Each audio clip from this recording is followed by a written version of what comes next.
on discipline, hard work, and sacrifice. By the time he turned 36, he was already the CEO of a tech company that was changing the way people lived. To the outside world, he had everything: a thriving business, a luxurious home, and the kind of financial security most people only dream of.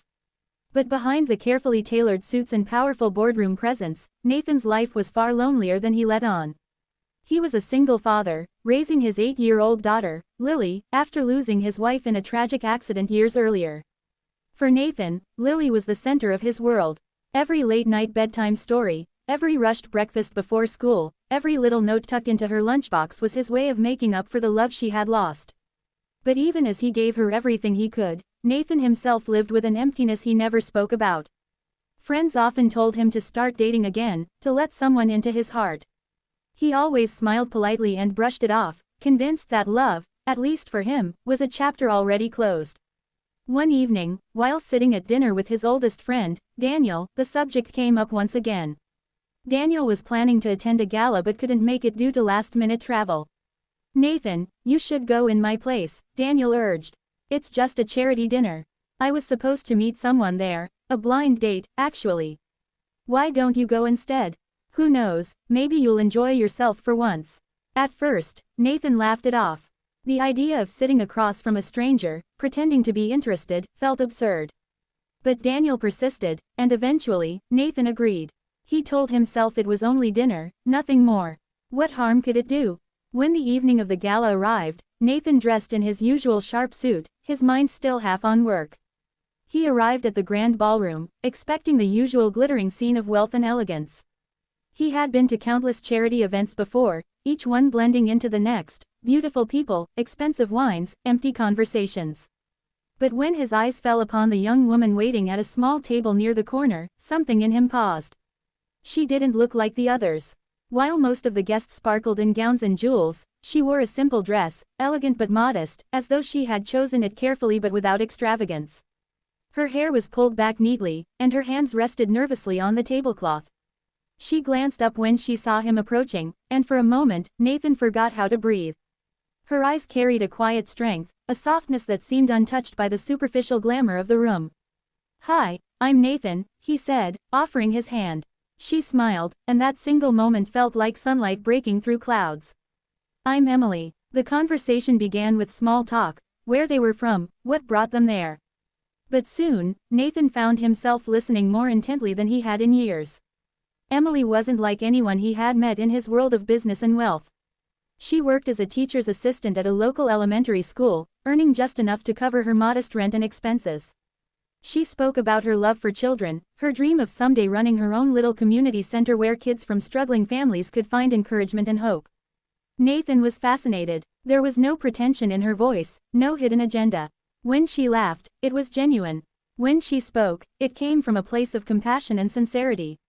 And as the evening went on, Nathan realized he was smiling more than he had in months. But as charmed as he was, a part of him couldn't ignore the obvious difference between their worlds. He was a CEO, living in a high-rise apartment overlooking the city. She was a young woman living paycheck to paycheck.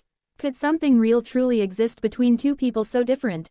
The night ended with a gentle goodbye, but Nathan couldn't shake the thought of her. Over the following days, he found excuses to reach out. He invited her for coffee, then for a walk in the park. Each time, the connection between them deepened. He discovered that Emily had faced hardships of her own. Her father had passed away when she was young, leaving her mother to raise her and her siblings alone. Money had always been scarce, but love had never been. That upbringing had given her a strength and empathy Nathan deeply admired. Meanwhile, Lily adored her from the moment they met. Emily had a natural warmth with children, and Lily, who had been shy and guarded around most adults, opened up quickly. Nathan watched with amazement as his daughter laughed freely with Emily, her little hand slipping trustingly into hers. For the first time in years, his home felt alive with laughter. Still, Nathan wrestled with doubts. The board members of his company were already whispering about his personal life.